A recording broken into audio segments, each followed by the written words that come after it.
It's the 7th of January 2024, about 10:30. I'm at the same spot that I was in on the video recorded on 3rd of December, on the way to recover data and change batteries for my Conifer. And again, someone with ski on their feet was nice enough to make a path for me so that advancing in the snow wouldn't be that difficult. As you can also see, the weather isn't quite as nice. It's not as bright, not as much sun, but almost as much snow. So right on, I have some more ground to cover. Let's do it.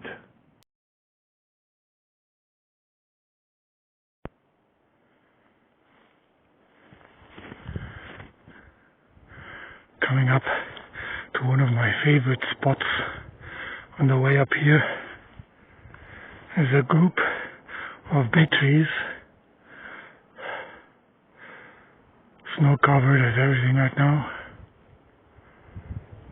and overseeing the valley in their majestic grandness.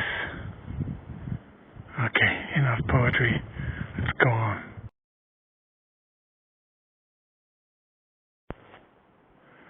Let's do a 180 degrees round view.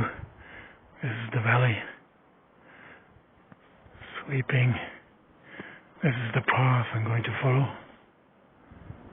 And to the left, up here, is a ruin, some old walls that still belong to a house, abandoned now. It's being used only in the summer, when the cattle is up here and people, I don't know what they do there, but they probably have their afternoon naps in that thing, in that ruin. Maybe, or most certainly, it was once home to one or several families living up here. Tough life. Okay, go on.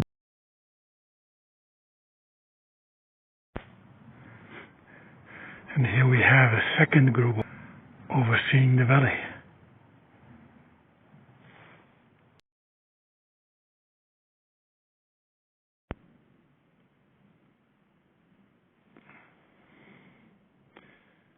Data recovered, batteries changed. This is what the past week of data looks like. So let's have a look at the data that we recovered. That covers the past week. You'll see this graph here. The fat black and the fat red lines represent voltage potentials. Below is a temperature curves. Below that is a relative humidity curve, and at the very bottom is a air pressure curve. There are many things to be said about this, but briefly and most obvious, let's have a look at the topmost voltage curve, the black one.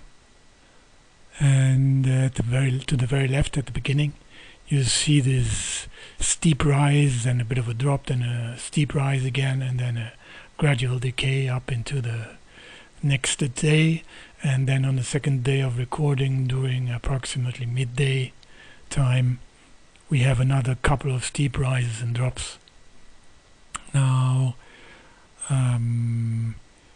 these are quite likely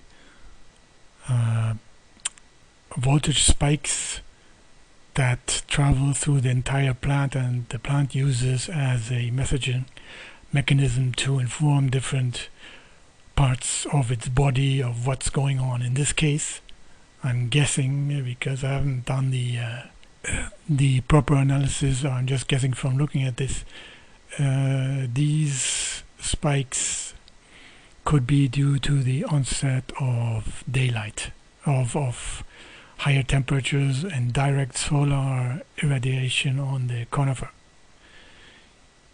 You see, especially on the second day, that the onset, the steep rise, coincides with the temperature curve plateaued around 15 degrees, which is a clear sign that direct sunlight is hitting the plant.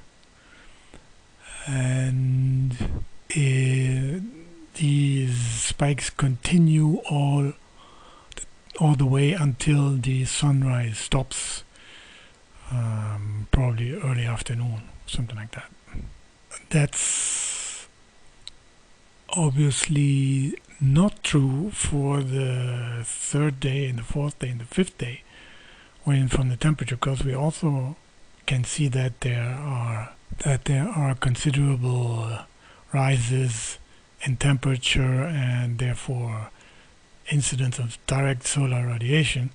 But when you look at the top black voltage curve, there is no similar steep rise and drop of voltage potentials, which means that on these days the plant for some reason decided not to have signals, at least not of the same magnitude. We can see smaller spikes there, but not of the magnitude that we saw on January the 1st. Why that is, I can't say right now, and that's really the fascinating thing about this, to find out why this happens. But there is a lot more to analyze about this, and that's what I'm doing with a variety of mechanisms, some classical statistics, some machine learning. And this analysis is based on not the data that you see here in this graph, because this is low frequency data. All the data points that you see here have been collected one data point every 30 seconds. That's not much, but it's enough for temperature and environmental data and for visualizing the data. The actual data is simultaneously being recorded at 400 samples per second, and that is what I'm using for the analysis.